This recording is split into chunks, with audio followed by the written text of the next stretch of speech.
Yeah. Yeah. All right, so shall we start in prayer? Oh, yes. Okay. Our Heavenly Father, thank you so much for us to be able to gather and be with those who cannot be here still. And may your hands be over them and may you give them a hedge of protection, Lord Father. Pray for the world, for the nation. We pray for with our President, Lord Father, peace in your hands, Lord. Bless Anita as she brings us to work tonight in this chapter. Lord, it's not process and we can understand it. In Jesus' name, amen.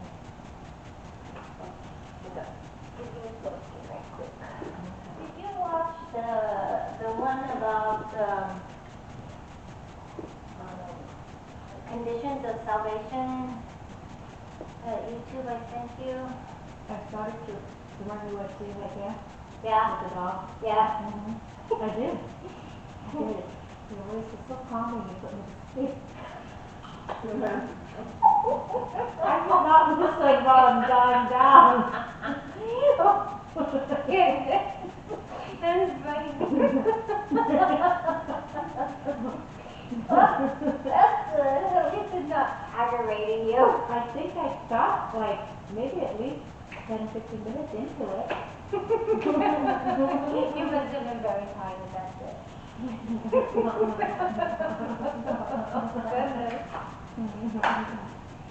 So now we are on the little apocalypse of Zechariah by Dr. Arnold Fruchtenbaum with Ariel Ministries at ariel.org.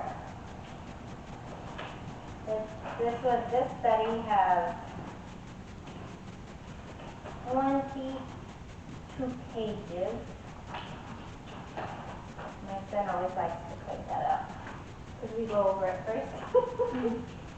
We can do, I have 21, because that's next column. Yeah. That's it, 21. Okay. The last one, it's a blank page.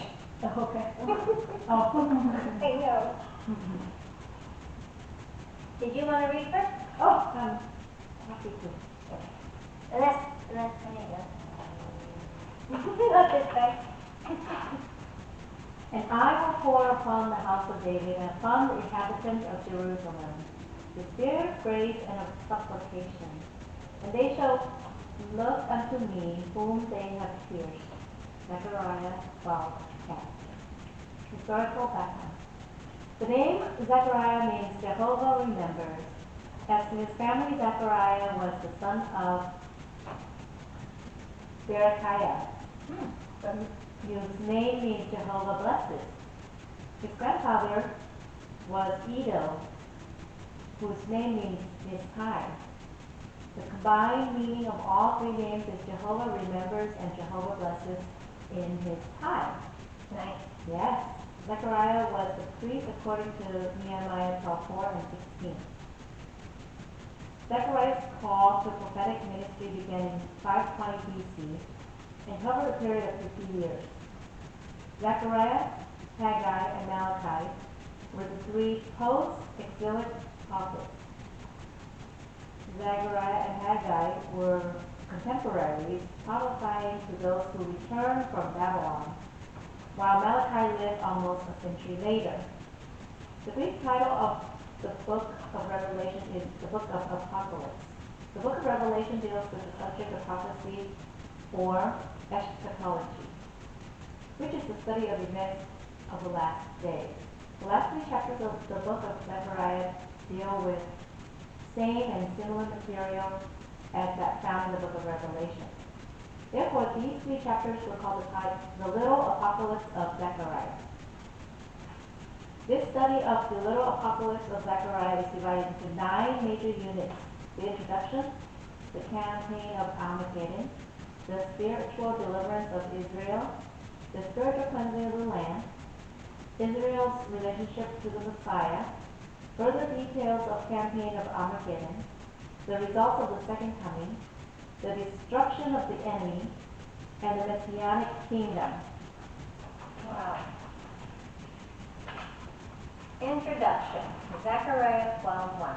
Zechariah began a new theme in his book in verse 1a. The burden of the word of Jehovah concerning Israel. This is the second burden of the book of Zechariah. The word burden in Hebrew means a heavy weight. In this prophetic context, the message God gave forth through Zechariah was a heavy message for two reasons. First, it was heavy because it was the word of Jehovah. And secondly, it was heavy because it contained prophetic truth that was both negative and positive. Furthermore, he states that this was the word of Jehovah concerning Israel. This message particularly concerned Israel, while other nations are mentioned. They are mentioned only in connection with their relationship to the people of Israel. Zechariah describes the God who is in control in verse 1b. Thus says Jehovah, who stretches forth the heavens and laid the foundations of the earth, and formed the spirit of man within him. Zechariah describes the omnipotent God in three ways. First, Jehovah, who stretches forth the heavens. He is the one who controls our space. Secondly, and laid the foundations of the earth. He is the one who controls the physical earth. And thirdly, and formed the spirit of man within him. He is the one who controls human life. Because of who God is, because of what he has done, and because of what he is able to do, all of these prophecies in this burden of the word of Jehovah concerning Israel will surely be accomplished. Number 2, the campaign of Armageddon, Zechariah 12:2-9. I was just checking to see if you went to sleep.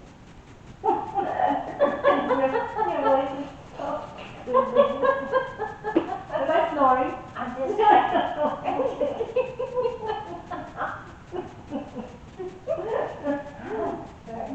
I'm nodding in agreement.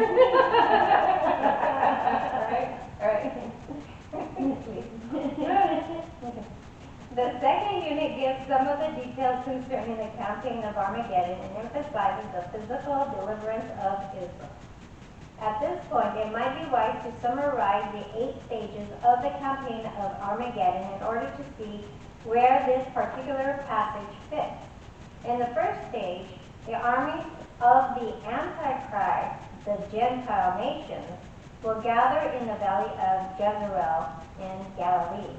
In the second stage, the capital of the Antichrist, Babylonian, will be destroyed by the armies, the enemies of the Antichrist. In the third stage, all the armies will come against Jerusalem to attack it and will succeed in taking Jerusalem, as will be seen later in the book of Zechariah. The prophet Zechariah is particularly concerned with the third stage of the campaign of the Armageddon. In the fourth stage, the armies of the Antichrist will come against the Jewish remnant living in Basra, a city in Edom, better known today by its Greek name, Petra. In the fifth stage, the national salvation of Israel occurs. In the sixth stage, the sixth coming occurs at Basra. In the seventh stage, the Messiah will fight the forces of the Antichrist from Basra all the way back to Jerusalem. And the fighting will terminate in the valley of Jehoshaphat. Finally, the eighth stage will be the victory ascent up to the Mount of Olives. Wow. Yeah. The attack on Jerusalem, Zechariah 12:2-3. As he described the nations coming against Jerusalem, God made 2 statements about Jerusalem. First, Jerusalem will become a cup of reeling in verse 2. Behold, I will make Jerusalem a cup of reeling unto all the peoples round about. And upon Judah also shall it be in siege against Jerusalem. Jerusalem is pictured here as a vast bowl around which the Gentile nations will gather to drink. In the majority of the cases, when the word cup is used symbolically in the Old Testament, it is a symbol of divine judgment. Psalm 75:8, Isaiah 51:17, 22:23, and Jeremiah 25:15-16, and 51 verse 7. As these Gentile nations came against Jerusalem, they will begin to drink from the vast cup, hoping to derive pleasure from it. But after drinking, they will run away reeling and staggering, no longer in control as they thought they would be. Notice the distinction Zechariah makes between the Jews of Judah and the Jews of Jerusalem. Not only will the Jews in Jerusalem suffer in this siege against Jerusalem, Judah will also suffer. By this time, the majority of the people of Judah will no longer be in Jerusalem. They will have been scattered out of the land to Basra.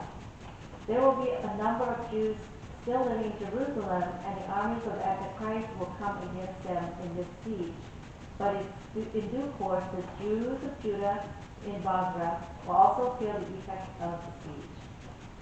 Secondly, God declares that Jerusalem will become a burdensome stone in verse 3. And it shall come to pass in that day that I will make Jerusalem a burdensome stone for all the people.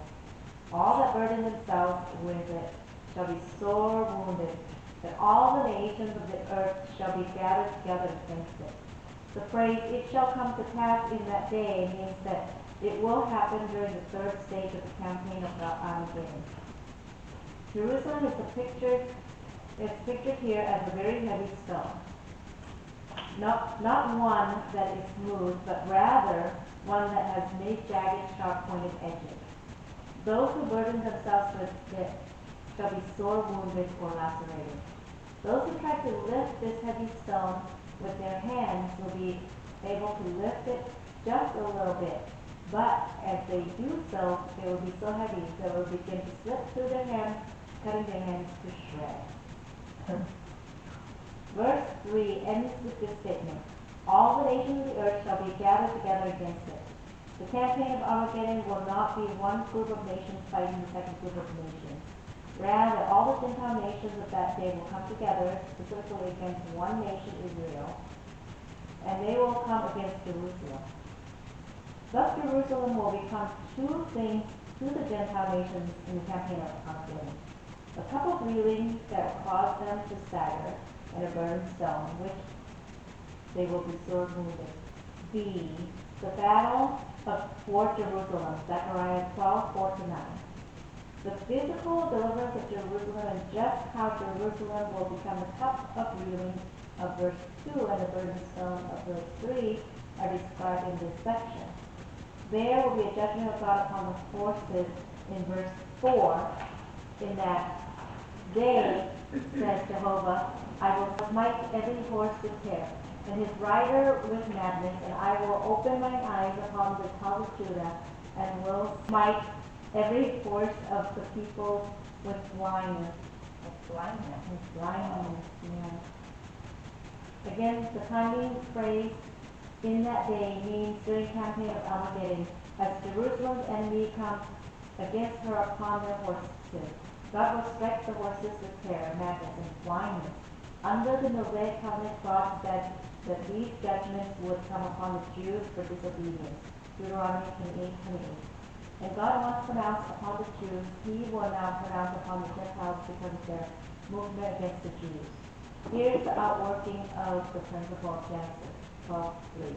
I will bless them that bless you, and him that curses you will I curse. As a result of their being stricken with blindness, the Gentile armies will rush to their own destruction. Yet God said that his eyes will be upon the house of Judah, not merely to see where they are, not merely to see how things are going, but to look out for their protection. He will keep his eyes upon them in order to protect them from the Gentile armies. The source of Judah's strength is given in verse 5. And the chieftains of Judah shall say in their hearts, the inhabitants of Jerusalem are my strength, in Jehovah of hosts their God.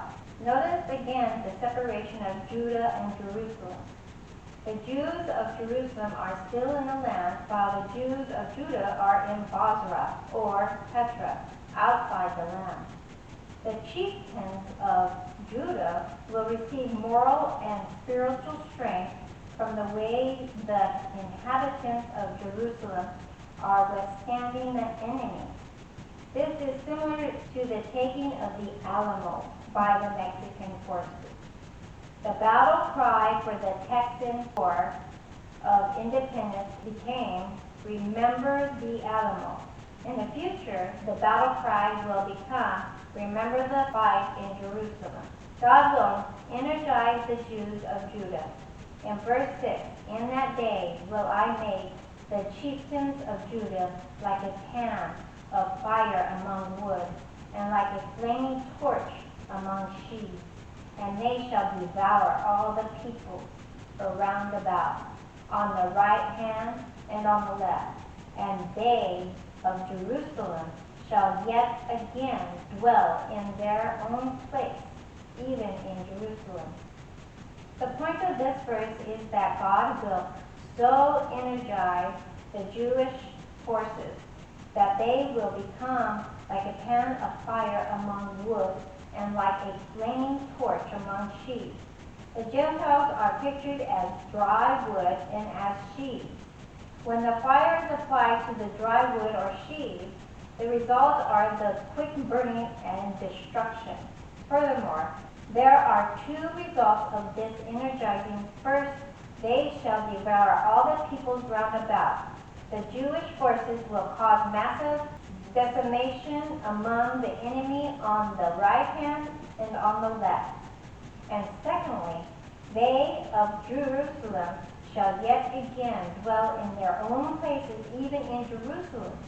To a certain degree, Judah will help in rescuing Jerusalem. By this, energizing the forces of the enemy will be further lacerated. Thus, Jerusalem will become a burdensome stone and a cup of reeling. The order in which salvation comes to Jerusalem is revealed in verse 7. "Jehovah also shall save the tents of Judah first, that the glory of the house of David and the glory of the inhabitants of Jerusalem be not magnified above Judah." God is not going to save the inhabitants of Jerusalem first. Instead, he will save the tents of Judah first. The word tents means temporary abode or temporary places of dwelling. By using the expression of tents of Judah, Zechariah is pointing out that Judah will no longer be living in permanent abodes. Rather, they will be living in temporary abodes outside the land. According to Micah 2:12-13, the location of the majority of the Jewish remnant will be in Bozrah or Petra. According to this verse, the order in which God intends to rescue the Jerusalem Jews is: first, he will deliver the Jewish remnant in Bozrah. Then he will rescue the Jews in Jerusalem. This is the reason the prophet has made a distinction between the Jews of Jerusalem and the Jews of Judah. Furthermore, the reason God will save the tents of Judah first is to two other groups will not be magnified above Judah: the house of David and in the inhabitants of Jerusalem. The fact that the Messiah will come to save the Jewish remnant in Bozrah is also brought out in Micah 2:13, Habakkuk 3:3, Isaiah 34:1-7, and Isaiah 63:1-6. More details on this are given in chapter 14. Zechariah points out the means God will use to rescue the Jews of Jerusalem in verse 8. "In that day shall Jehovah defend the inhabitants of Jerusalem, and he that is feeble among them at that day shall be as David, and the house of David shall be as God, as the angel of Jehovah before them."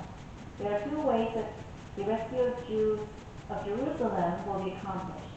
First, they will be energized so that the people among them, the weakest ones, at that day will be able to fight like David. And secondly, those who are like King David will be able to fight like the angel of Jehovah. The verse brings out that it is not a common, ordinary angel, but the second person of the Trinity, the Messiah himself, so that the David among the Jews will be able to fight with the power of Messiah himself. This segment concludes that the statement of God is going to pass judgment upon the Gentiles in verse 9. And it shall come to pass in that day, and I will seek to destroy all the nations that come against Jerusalem. God declares his intention to destroy all the nations that come against Jerusalem. Once again, this emphasizes the principle of Genesis 12:3. Genesis 12:3. I will bless them that bless you, and him that curses you I will curse. In which this judgment takes place is that God will first rescue the Jews in Basra or Petra, destroying many of the armies there. This is the sixth stage of the campaign of Armageddon. Secondly, he will then curse the Jews of Jerusalem. This is the seventh stage of the campaign of Armageddon. As a result, he will destroy the final portions of the army just outside of Jerusalem, in the valley of Jehoshaphat. This destruction of all the nations that come against Jerusalem will comprise the sixth and the seventh stages of the campaign of Armageddon. Number 3, the spiritual deliverance of Israel, Zechariah 12:10-13:1. The third main unit of the little apocalypse of Zechariah deals with the salvation and spiritual deliverance of Israel in two areas: their mourning for the Messiah to return and the spiritual cleansing of Jerusalem. A. The mourning of the Messiah, Zechariah 12:10-14. A plea for the Messiah to return, Zechariah 12:10. The basis of Israel's pleading is given in verse 10a. And I will pour upon the house of David and upon the inhabitants of Jerusalem the spirit of grace and of supplication. This mourning for the Messiah to return will be a result of the outpouring of the Holy Spirit upon the entire nation. This outpouring of the Spirit of grace leads to salvation. The outpouring of supplication will move them to plead for the Messiah's return. The Bible predicts an outpouring of the Holy Spirit upon the nation of Israel in Isaiah 32:13-20, 44:3-5, Joel 2:28-32, and Acts 2:16-21. There are two groups upon whom the Spirit will fall: the house of David and the inhabitants of Jerusalem. When the Holy Spirit is poured out upon all of Israel, Israel as a nation will be spiritually regenerated and saved. That's interesting, huh? The result of their spiritual salvation is given in verse 10b. And they shall look unto me whom they have pierced. They will begin to mourn for the Messiah to return so that he can rescue them physically, as was predicted in chapter 12:2-9. The Hebrew word translated pierced is a strong word that means to be passed through. I don't know who that was. This is a reference to the spear that pierced the Messiah's side. Just who we thought. John 19:37.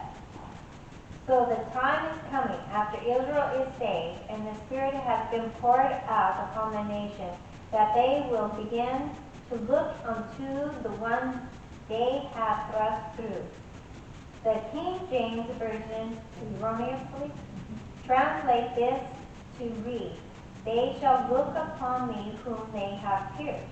Because of the mistranslation of the Hebrew word al, A-L, as upon, many have interpreted this to mean that Yeshua, Jesus, will come first Once the Jews have seen Yeshua, then will they be saved.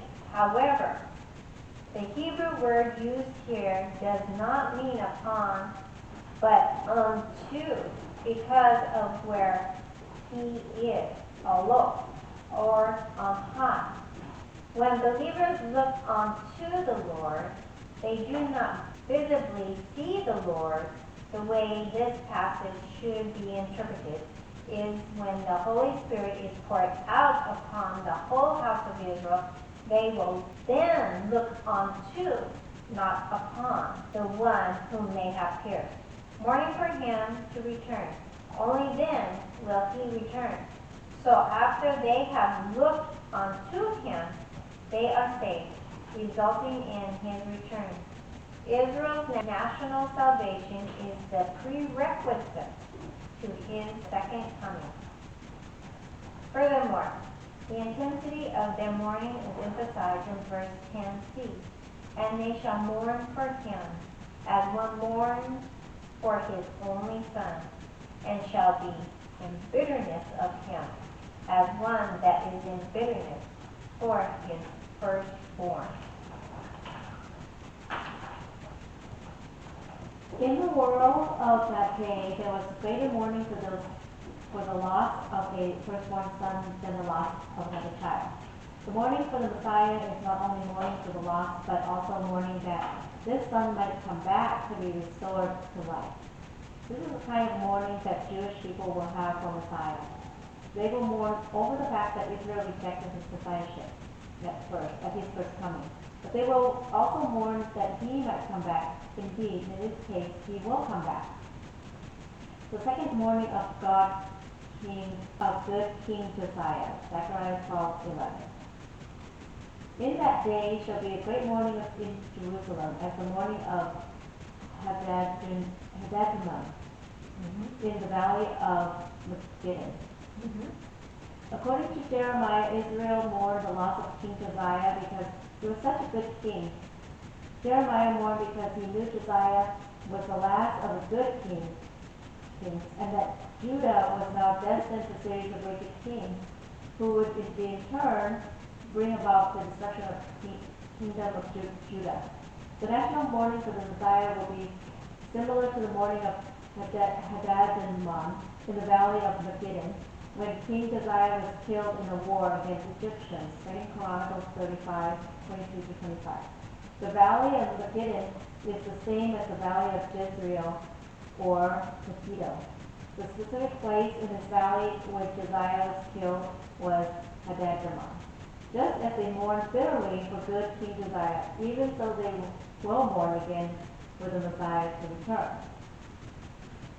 The mourning of three specific groups, Zechariah 12:12-14. And the land shall mourn, every family apart, the family of the house of David apart, and their wives apart, the family of the house of Nathan apart, and their wives apart, the family of the house of Levi apart, and their wives apart, the family of the Shemites apart, and their wives apart.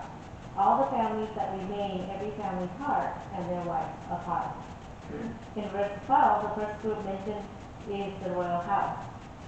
For the house of David, the greatest, and the house of Nathan at least, the least.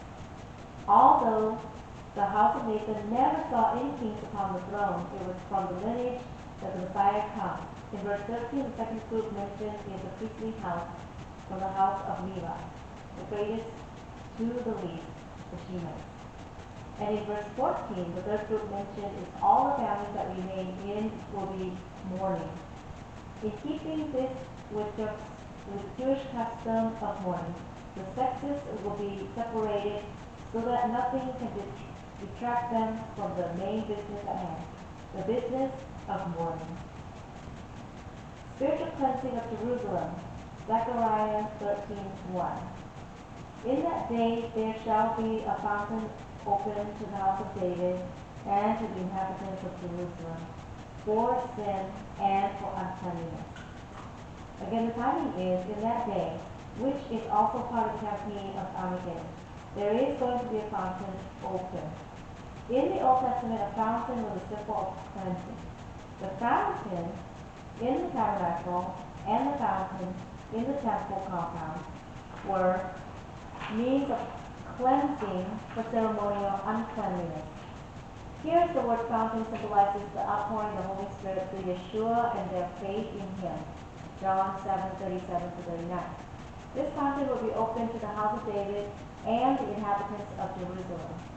As a result of the outpouring of the Holy Spirit in chapter 12:10, the nation be saved and look unto the Messiah. The purpose of the opening of this fountain will be to remove two types of spiritual problems, sin and uncleanliness. The word sin refers to judicial guilt resulting from violation of the law, whether the Mosaic law or the law of the Messiah, and this requires justification. As a result of this fountain of the Holy Spirit, Israel will be justified. Judicial guilt will be removed, and they will be declared righteous. The word uncleanliness has to deal with the moral guilt, which requires sanctification. As a result of the outpouring of the Holy Spirit and of Israel's national salvation, when they look unto the Messiah, Israel as a nation will be sanctified. You know, that was interesting about what he was saying about those ones about who are apart. You know, if you look back on that time. Right, and he separated them like from David and Nathan. You know, the highest to the lowest. You know, everyone was the highest, like the Levites to the Shemonites, to the lowest. You know, it doesn't matter if you're rich or poor, if you're a king or if you're not, you know.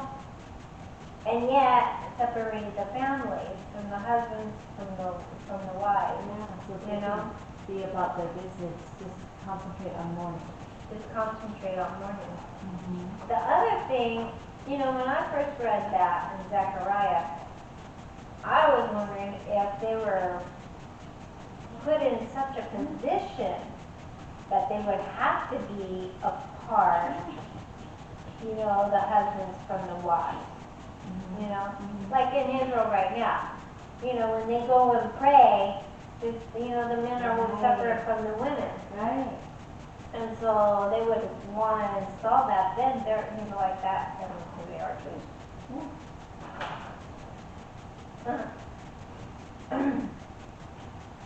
The spiritual cleansing of the land, Zechariah 13:2-6. Following Israel's spiritual and physical deliverance will also come with the cleansing of the land. 2 points are made in the fourth unit: the judgment against pollution and the removal of the false prophets. The judgment against all sources of pollution, Zechariah 13:2. And it shall come to pass in that day, says Jehovah of hosts, that I will cut off the names of the idols out of the land, and they shall be no more in remembrance. And also I will cause the prophets and the unclean spirits to pass out of the land. The time you praise, it shall come to pass in that day, means that this will happen in conjunction with Israel's national salvation. Zechariah mentioned 3 sources of pollution in the land: idolatry, false prophets, and demons. Idolatry will be removed in its finality when the image of the Antichrist is destroyed, Daniel 12:11. False prophets and demons will also be removed from the land. During the Messianic kingdom, all demons will be confined in one of 2 places.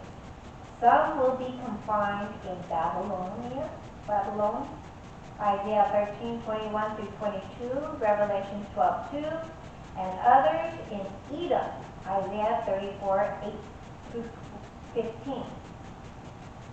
Both places will be continuously burning wasteland. Throughout the Messianic kingdom, all sources of spiritual pollution will be cleansed out of the land. Isn't that interesting? That they're going to be confined, these demons are going to be confined in 2 places on earth during the Messianic kingdom. B. The removal of the false prophets, Zechariah 13:3-6. The killing of the false prophets, Zechariah 13:3. And it shall come to pass that when any shall yet prophesy, then his father and his mother that begat him shall say to him, You shall not live, for you speak lies in the name of Jehovah. And his father and his mother that begat him shall thrust him through when he prophesied. Wow. That's heavy. Because of Israel's new salvation, they will be zealous in cleansing the land for false prophets. In conjunction with their national regeneration, Israel will have such a great deal against the sins in which they once participated. The phase when any shall yet prophecy shows that the false prophets will continue to be a rebellion against God even after the majority have come to realize the truth. The verse states that, consequently, when his father and his mother that begat him shall say unto him, You shall not live, for you speak lies in the name of Jehovah. Indeed, of Old Testament law clearly demands that false prophets be destroyed. Deuteronomy 13:62, 18:20-22. The word that is used for killing the prophets here is the same word that is translated pierced in chapter 12:10. Just as Messiah will be thrust through, even so these false prophets will be thrust through by a sword or a spear. In fact, the parents of the false prophets will be the ones who will thrust them through. Number 2, the hunt for false prophets, Zechariah 13:4-6. These verses describe the hunt that will flush out the false prophets, because their prophecies will not come true. Their shame is dealt with in verse 4. And it shall come to pass in that day that the prophets will be ashamed, everyone of his vision. When he prophesies, neither shall they wear a hairy mantle to deceive. The timing is, it shall come to pass in that day, that is, in conjunction with the cleansing of the land and the destruction of false prophets. They are ashamed because their false prophecies never came to pass, which is one of the key evidences of false prophets. Another distinction mark of a prophet was the wearing of a hairy mantle. 1 Kings 19:13, 2 Kings 1:8-8 and 13. Matthew 3:4 and Mark 1:6. The purpose of the false prophets wearing a hairy mantle was to deceive. When they become ashamed of their prophecies and realize that they are being sought out to be executed, they will discard the hairy mantle so that they will not be seen as prophets any longer. Verses 5 and 6 conclude this section with the dialogue between the false prophets and those seeking to kill them, beginning in verse 5. But he shall say, I am not a prophet, I am the tiller of the ground, and I have been made a bondman from my youth. These false prophets who so readily claimed to be the true prophets are now going to deny that they ever were prophets. When someone is suspected of being a false prophet but is no longer wearing a hairy mantle, he will say, I was never a prophet and never claimed to be one.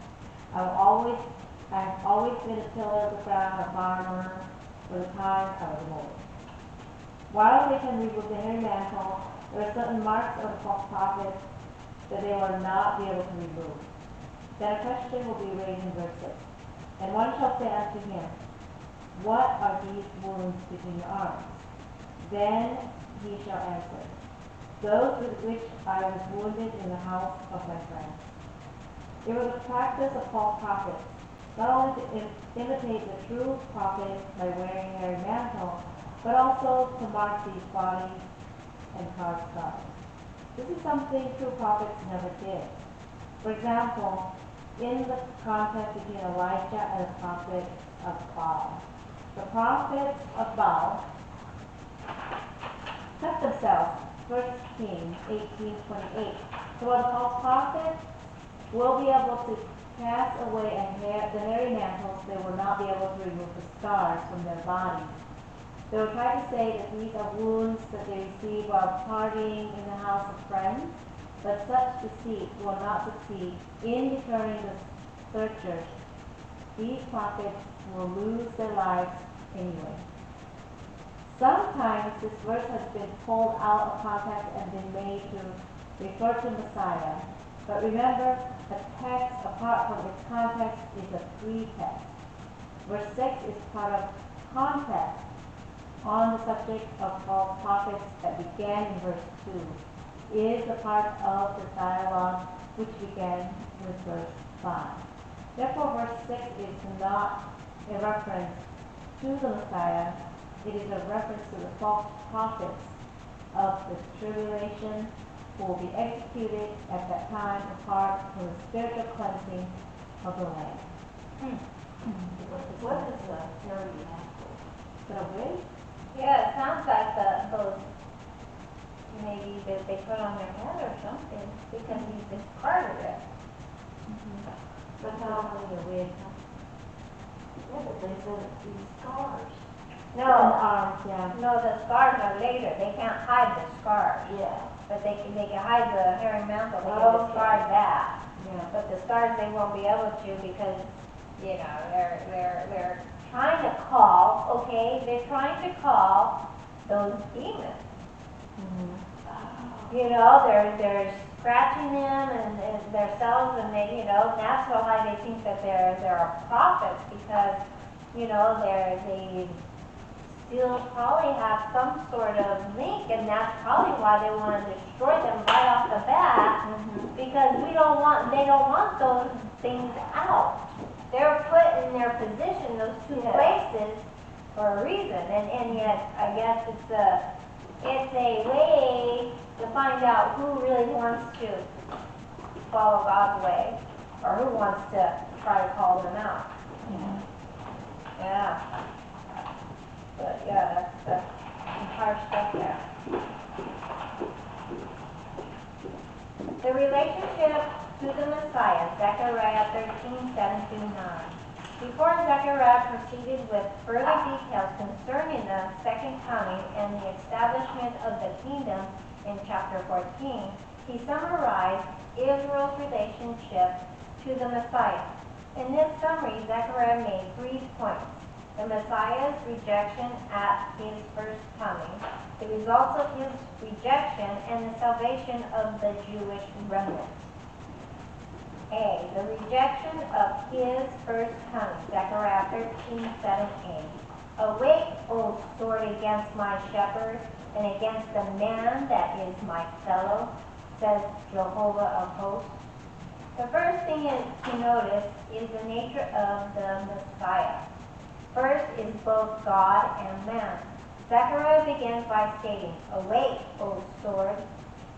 The word sword is a symbol of death, not the manner of execution, pointing out that the Messiah will be killed by violent means. The sword is to wake against my shepherd. By calling him my shepherd, God is emphasizing the humanity of the Messiah. By them, the verse states, against the man that is my fellow. By calling him the man, Messiah's humanity is again emphasized. Next, he is called my fellow. But the word fellow is not a good translation of the Hebrew word amity, which literally means my equal or my companion. This emphasizes his deity as Jehovah's equal. Literally, the passage reads, awake, O sword, against my shepherd and against the man that is my equal.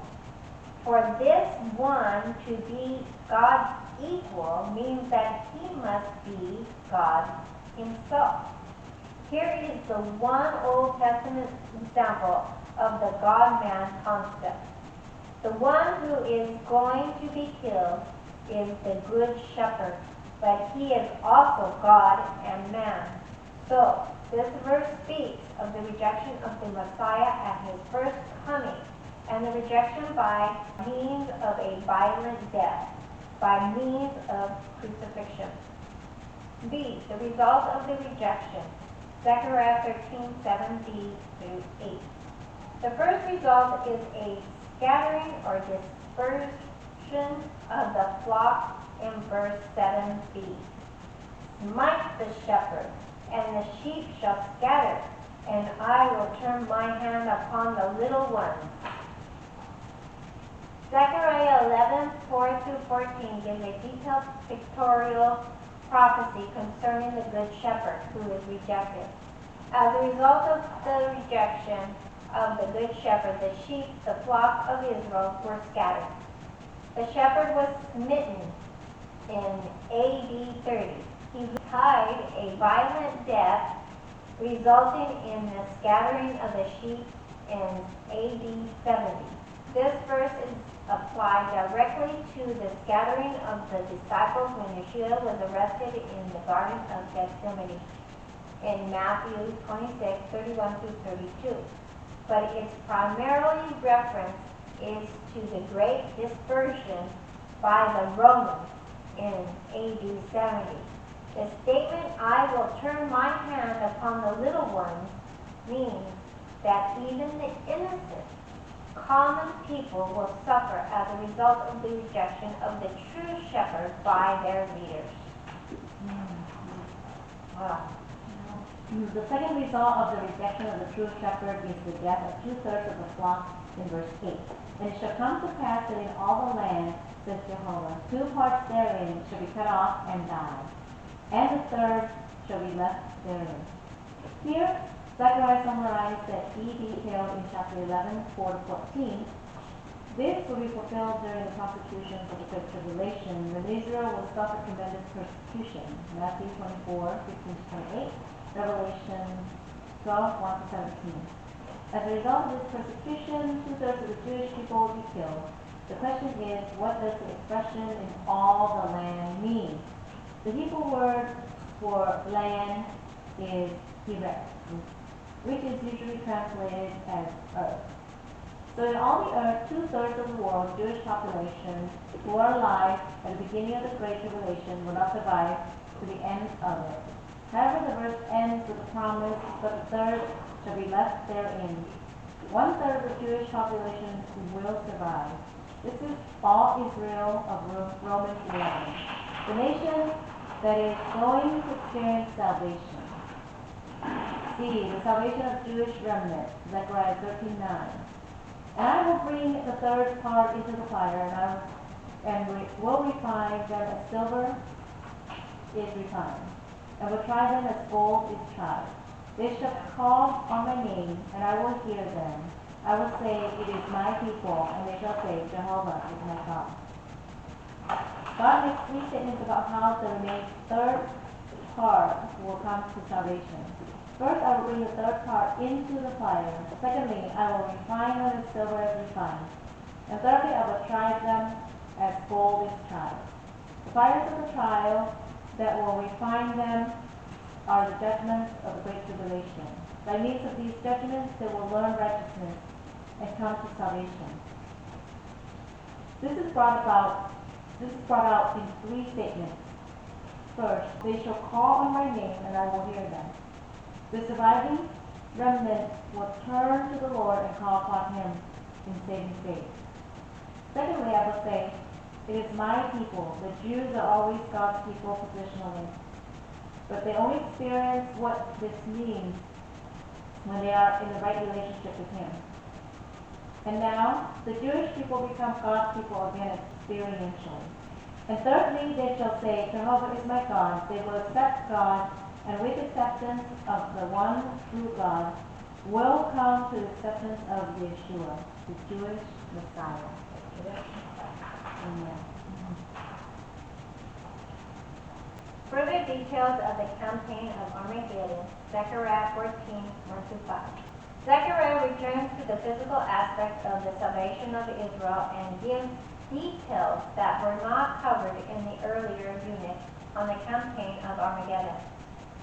This unit describes 4 stages of the campaign of Armageddon. The third stage, the attack and taking of Jerusalem. The sixth stage, the second coming, part of the seventh stage, and the fighting between the Messiah and the forces of the Antichrist from Basra back towards Jerusalem. And the eighth stage, the victory ascent up the Mount of Olives. A. The third stage, Zechariah 14:22. Zechariah again deals with the issue of the Gentile armies gathered against Jerusalem and repeats some of the things he said in chapter 12 concerning the nation. He makes 2 main points. First, there is a dividing of the spoil in verse 1. Behold, a day of Jehovah comes, when your spoil shall be divided in the midst of you. Zechariah introduces the timing of the little different way. Behold, a day of Jehovah comes. Before it had been the day, but this time it is a day, referring to one specific part of Day of Jehovah or the Great Tribulation. It is a day towards the end of the second half of the Great Tribulation, when the third stage of the campaign of Armageddon takes place. It is when the spoil shall be divided in the midst of you, meaning the spoil will be divided in their presence. Secondly, there is the taking of the city in verse 2. For I will gather all the nations against Jerusalem to battle, and the city shall be taken, and the houses razed, and the women ravished, and half of the city shall go forth into captivity, and the residue of the people shall not be cut off from the city. Zechariah reiterates the points he made in chapter 12, 2-3. When all the nations shall come against Jerusalem, that the armies of the Antichrist attack the Jewish forces. Zechariah makes 5 statements concerning the taking of the city. First, the city shall be taken.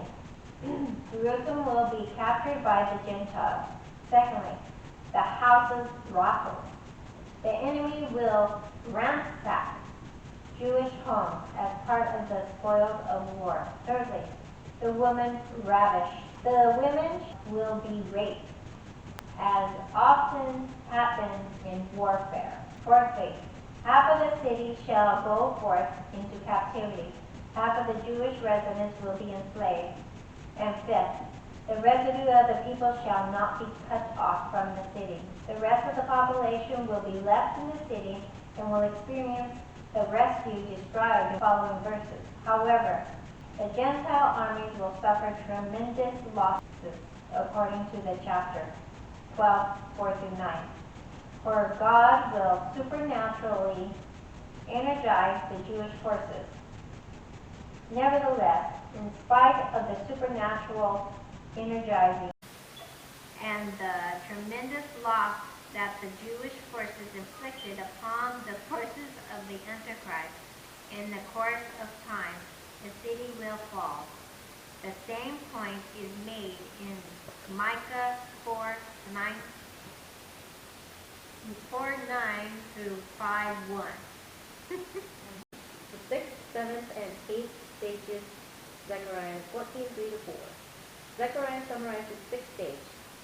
The second coming of the Messiah to save the tents of Judah at Basra, and the 7th stage, the fight that ensues against the forces of the Antichrist, or from Basra to the valley of Jehoshaphat in verse 3. Then shall Jehovah go forth and fight against those nations, and when he fought in the day of battle. God fought other battles on behalf of Israel, but this time he will do it so in the person of the Messiah. It should be carefully noted that this verse states that the fighting of Basra to Jerusalem will proceed, so precedes his standing upon the Mount of Olives in verse 4. Verse 4 describes the 8th stage, Yeshua's victory ascent up the the Mount of Olives. His arrival at Jerusalem is described in verse 4a. And his feet shall stand in that day upon the Mount of Olives, which is before Jerusalem on the east. Too often, teachers of prophecy have taught that at the second coming, Yeshua will come first to the Mount of Olives to fight against the enemy. However, that is not the order given in Scripture. To begin with, the second coming will occur not upon the Mount of Olives initially, but the city of Bozrah or Petra. Micah 2:12-13, Isaiah 34:1-7, 63:1-6. It is at that point that he will begin fighting with the forces of the Antichrist who have come down to Bozrah or Petra to try to destroy the Jewish remnant located there. Zechariah 12:7 has already stated that Judah will be saved before the inhabitants of Jerusalem will be saved. The fighting will finally end in the valley of Jehoshaphat. Joel 3:12-13. It is where the winepress of blood is located. Revelation 14:19-20. So when verse 4 states, "At his feet, and his feet shall stand, in that day upon the Mount of Olives," it is after the fighting of verse 3. Furthermore, this verse gives the location of the Mount of Olives, before Jerusalem on the east. In fact, the valley of Jehoshaphat separates the old city of Jerusalem from the Mount of Olives. One should not picture Jesus descending upon the Mount of Olives at the second coming. Rather, after he finishes the fighting in the valley of Jehoshaphat, he will then ascend to the Mount of Olives. This will conclude the campaign of Armageddon. The result of the victory ascent is given in verse 4b. "And the Mount of Olives shall be cleft in the midst thereof toward the east and toward the west, and there shall be a very great valley. And half the mountain shall be moved toward the north, and half of it toward the south." When Yeshua ascends the Mount of Olives, he will cause a tremendous earthquake that will split the mountain in two, toward the east and toward the west, and there shall be a very great valley. This geographical change concerning the Mount of Olives is not the only change occurring during this time. The flight from Jerusalem, Zechariah 14:5. "And ye shall flee by the valley of my mountain, for the valley of the mountain shall reach unto Azal, yea, ye shall flee, like as ye fled from before the earthquake in the days of Uzziah king of Judah. And Jehovah my God shall come, and all the holy ones with you." According to verse 2, after the capture of the city of Jerusalem, half of the population was left in the city. Now they flee through this valley to escape from the city before it collapses as a result of this particular earthquake. Furthermore, the valley of the mountain shall reach unto Azal. This means that it will move in the direction of the Jordan Valley. The phrase, "as ye fled from before the earthquake in the days of Uzziah king of Judah," gives a comparison with what happened during Uzziah's reign, where a massive earthquake caused the Jews 1:1. As well as the geographical effect of the east of the city, Zechariah concludes with a description of the second coming. "Jehovah my God shall come. Jehovah himself will be accompanied by all the holy ones." These holy ones include the good angels who will return with Yeshua, Matthew 16:27, 25, 31. And it will conclude the church saints who will return with him, Jude 14. Both types of saints return with the Messiah, according to Revelation 19. This will be a fantastic day. To be with him is going to be fantastic. Oh, yeah. Amen. The result of the second coming, Zechariah 14:6-11. The seventh unit of the little apocalypse of Zechariah gives 5 results of the second coming. The first result will be a change in the life source in verse 6-7. "And it shall come to pass in that day that there shall not be light. The bright ones shall withdraw themselves, but It shall be one day which is known unto Jehovah, not day and not night. But it shall come to pass that at evening time there shall be light. The time and phrase, it shall come to pass in that day, means that this will happen in conjunction with the second coming. Verse 6 states, there shall not be light, meaning there will no longer be an interchanging between day and night every 12 hours as it is today. The phrase, the bright ones shall withdraw themselves, indicates that the natural light source, are somehow blocked out. Verse 7 speaks about one day which is known unto Jehovah, not day and not night, as is speaking in the millennium kingdom. When there will be an equivalent amount of light, whether it is considered daytime or nighttime, there will be no darkness. The same truth is taught in Isaiah 30:26. So, did you guys get that? Get that? The same thing as that. The sun and the moon are not going to be shining in the millennium. Is that what you get in there? No, like there's no separation at all. It's just all light, all 24. Be in the millennium. That's what I was thinking. I thought that was going to be an eternal order. Right. And I did not know that that was going to be in the millennium. But that's what he's saying here. Do you see that you think that's what he's saying? It's going to be happening in the millennium? You agree, Monty? That's what it says. Okay, just wanted to clear it up in my head. Yeah. Right? We'll look up Isaiah 30:26.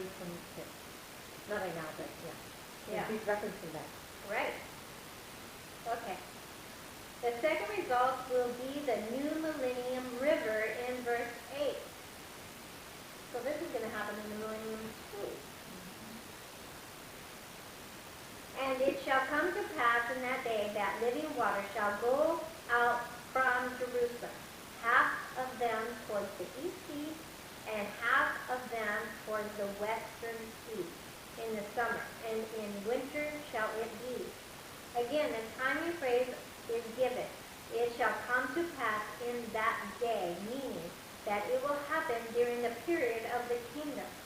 The millennial river is described as living water shall go out from Jerusalem. Actually, this river begins at the threshold of the temple. Two other passages that speak of this river are Joel 3:18 and Ezekiel 47:1-12. By combining all three of these passages, it is clear that the millennium river will begin to gush out from the threshold of the millennium temple, which at that time will be located approximately 35 miles north of Jerusalem. Initially, it will flow eastward from the threshold of the temple, but when it will turn south and make its way to Jerusalem. Once it reaches Jerusalem, it will split in two.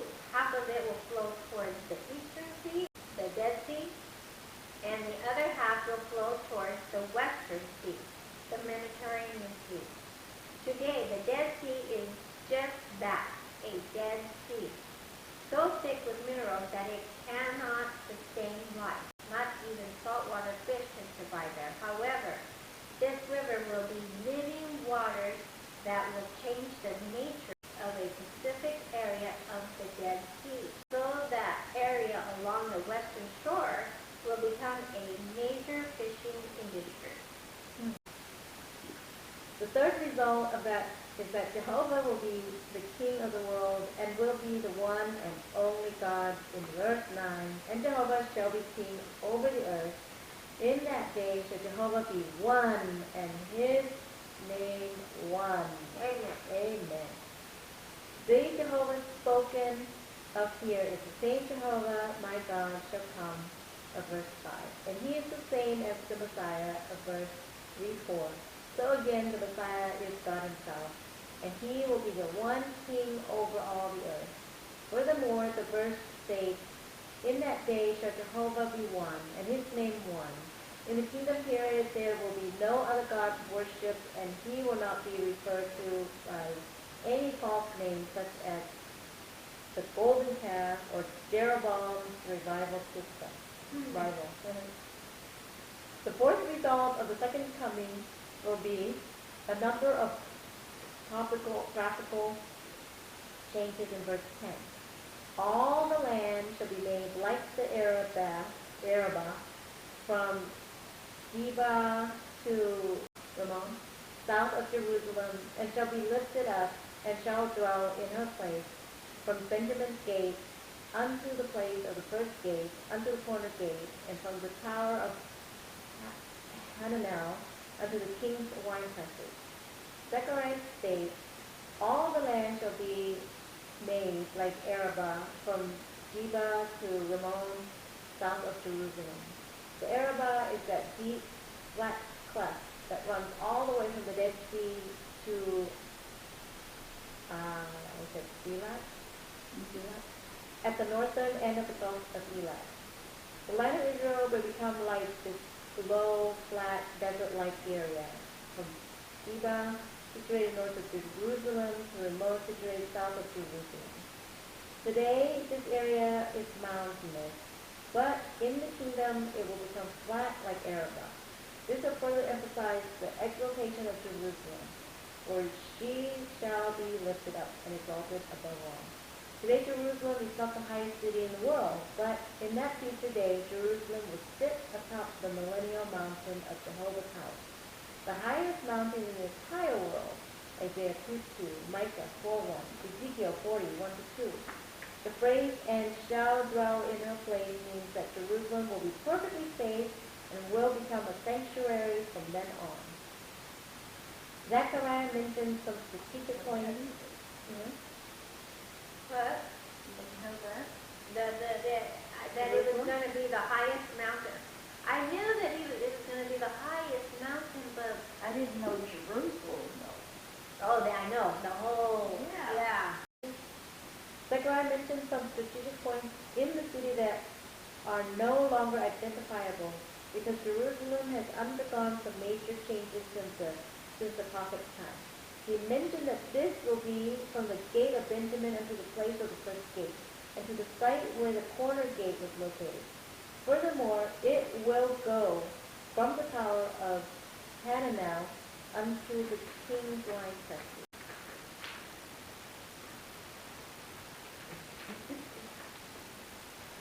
And the fifth result of the second coming will be the safety of the Jerusalem in verse 11. And the men shall dwell therein, and there shall be no more curse, but Jerusalem shall dwell safely.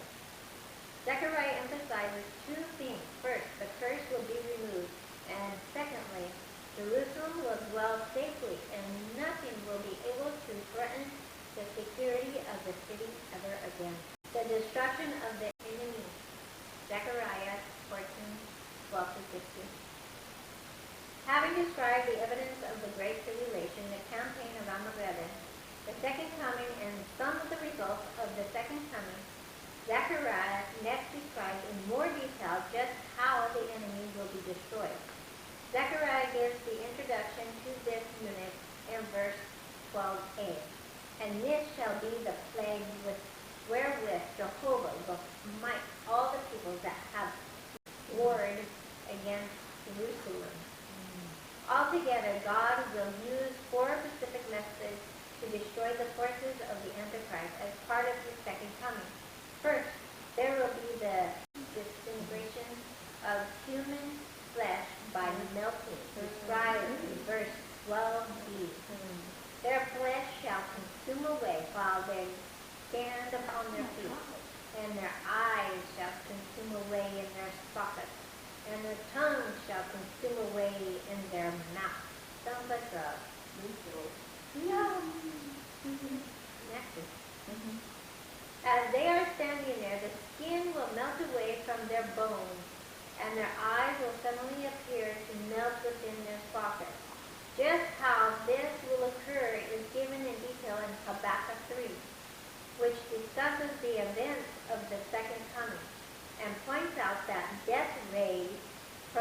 splendors of the Messiah will begin to shine forth.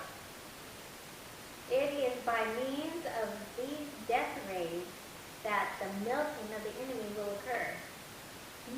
That's heavy.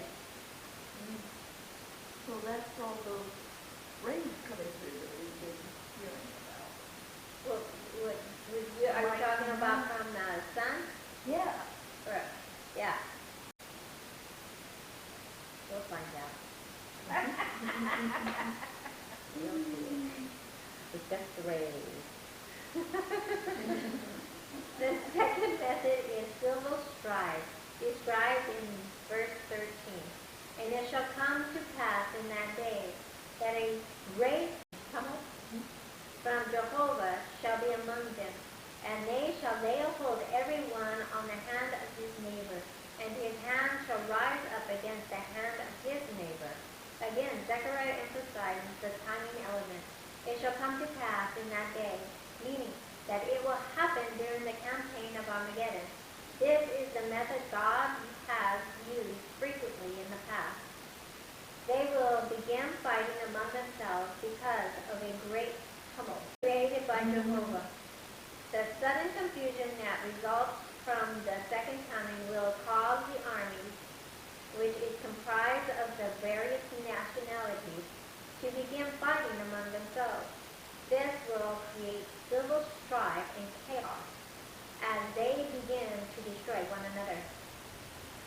The third method that God will use to destroy the enemy is one that Zechariah mentioned earlier, the supernatural energizing of the Jewish forces described in verse 14. And Judah also shall fight at Jerusalem, and the wealth of all the nations round about shall be gathered together, gold and silver and apparel in great abundance.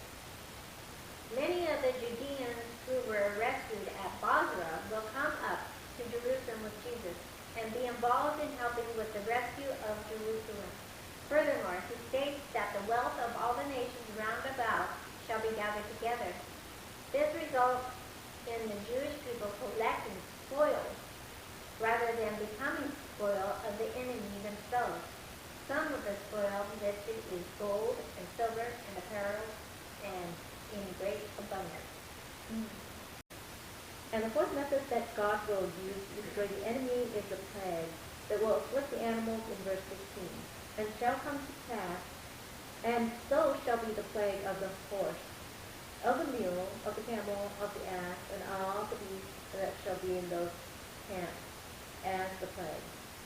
Whether or not this is understood as literal animal or more modern forms of travel, the conclusion is the same. The transports used by the enemy against the Jews will be completely neutralized. They will suffer the same kind of plague that was mentioned in verse 12. The Messianic Kingdom, Zechariah 14, 16-21. The ninth fruit of the little apocalypse of Zechariah deals with the Messianic or millennial kingdom. Zechariah does not reveal a great deal about the Messianic kingdom because that is revealed by many other prophets, particularly Isaiah and Ezekiel. He does, however, reveal two major truths concerning the Messianic kingdom. The celebration of the Feast of Tabernacles, Zechariah 14, 16-19. It will be obligatory not only for Jews but also for all Gentile nations to celebrate and observe the Feast of the Tabernacles according to the verse 16. And it shall come to pass that every one that is left of all nations that came against Jerusalem shall go up from year to year to worship the King Jehovah of hosts and to keep the Feast of Tabernacles. Once a year, every year, throughout the 1,000 years of kingdom, it will be mandatory for every Gentile nation that came against Jerusalem to send a delegation to Jerusalem in order to observe the Feast of the Tabernacle. This makes sense because the kingdom is the fulfillment of the Feast of Tabernacles. The purpose is twofold: to worship the King Jehovah of hosts and to keep the Feast of Tabernacles. The punishment of refusal to observe the feast is given in verse 17. And it shall be that whoso of all the families of the earth goes not up unto Jerusalem to worship the King Jehovah of hosts, upon them there shall be no rain, shall any nation fail to send a delegation to Jerusalem. God will punish the nation by inflicting a plague of drought, and no rain will fall for that year upon the nation. He then used Egypt as an example in verses 18 to 19. And if the family of Egypt go not up, and come not, neither shall be upon them. There shall be the plague where Jehovah will smite the nations that go not up to keep the feast of the tabernacle.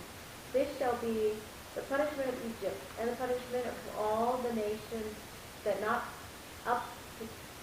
go not up to keep the feast of tabernacle.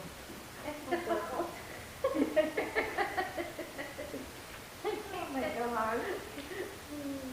Not go up. So, yeah. So not up. Yeah. Did you read? Okay. You want me to? Yeah. It is interesting that he chose to bring up the Egyptians as an example. If any nation would be tempted to dispense with the observance of the Feast of Tabernacles in the kingdom, it would certainly be the Egyptians. The Feast of the Tabernacle was one of the 7 holy seasons of Israel, inaugurated as part of the observance of God's deliverance of Israel from the land of Egypt. Perhaps one day the Egyptians might say to them, "Why would we send a delegation to Jerusalem to observe a festival that commemorates an Egyptian defeat?" Because of that kind of mentality, it could very well be that one particular year of Egyptians will say, "We are not going to send a delegation to observe an ordinance that celebrates the defeat of the Egyptians." But when they refuse to send a delegation to Jerusalem for the Feast of Tabernacles, God will punish the Egyptians by not sending any rain. Although Egypt is taken as the example, the same thing applies to all the other Gentile nations at that time. The holiness of the land, Zechariah 14:20-21. In that day shall there be upon the bells of the horses, holy unto Jehovah, and the pots in Jehovah's house shall be like the bowls before the altar. Yea, every pot in Jerusalem and in Judah shall be holy unto Jehovah of hosts. And all they that sacrifice shall come and take of them, and boil therein. And in that day there shall be no more Canaanites in the house of Jehovah of hosts. The second truth that Zechariah revealed concerning the Messianic kingdom is that everything in the land will be holy. Zechariah begins by emphasizing the timing. In that day, in the millennial kingdom, the holiness of everything in the land of Israel, not just the vessels in the temple compound. Under the Mosaic system, there was a division between that which was for the holy use and that which was for mundane, earthly, secular, and common use. Zechariah makes 3 points in these verses. First, in verse 28, shall there be upon the bells of the horses, and holy unto Jehovah. This is the phrase that was laid on the ministry of the high priest. In the millennial kingdom, even the bells that hang around the horse's neck will be considered holy. Secondly, in verse 20b through 21, the pots in Jehovah's house shall be like the bowls before the altar. Everything will be equally sanctified within the temple compound, including the pots used for boiling, as well as the bowls used for pouring out the blood of the sacrifice on the altar. Under the Mosaic law, these things were not considered to be co-equal, but they will be in the kingdom. Thirdly, yea, every pot in Jerusalem and in Judea shall be holy to Jehovah of hosts. All domestic utensils throughout the land will be considered holy, so that all they that sacrifice shall come and take of them, and boil therein. It will not matter which pot they bring, they will all be equally holy. Zechariah closes his book by stating, in that day there shall be no more a Canaanite in the house of Jehovah of hosts. The timing is in that day during the millennial kingdom.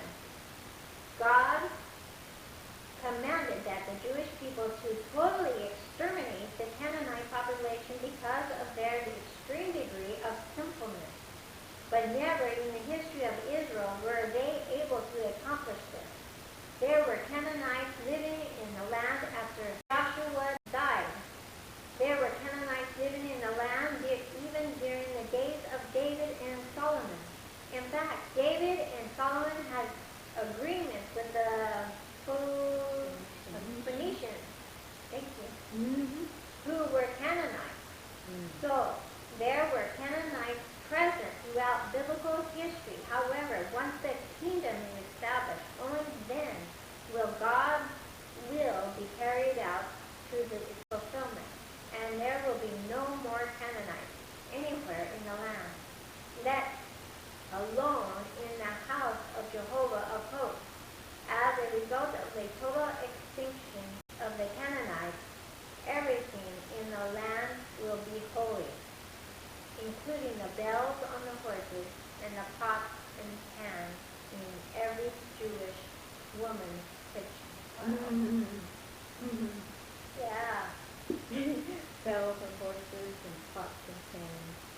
Bells and horses in the Jewish woman's kitchen. I know, right? Interesting read, yeah. Did you like that one? Wasn't that interesting? That was very Yeah. interesting. Very informative. Yep. Did we pray? Lord God, Heavenly Father, thank you so much for bringing us together today, and thank you for us being able to study your word and understand, Lord, and help us to always think of the positive side of what we're doing here, that we have hope in you, Lord, and that this is just the beginning of a great life that's going to be with you, Lord, that we just have to get to this time, and this is the start period, and then we'll get our new bodies, Lord, and we're so interested and excited about it, Lord. And thank you for giving us this hope, and thank you for teaching us and showing us and guiding us through the way. Lord God, help us to reach out to other people and take care of us while we go apart, and bring us back together again so we can learn some more about you, Father. Thank you for bringing these lovely ladies here tonight, my sisters. Thank you for bringing them with me and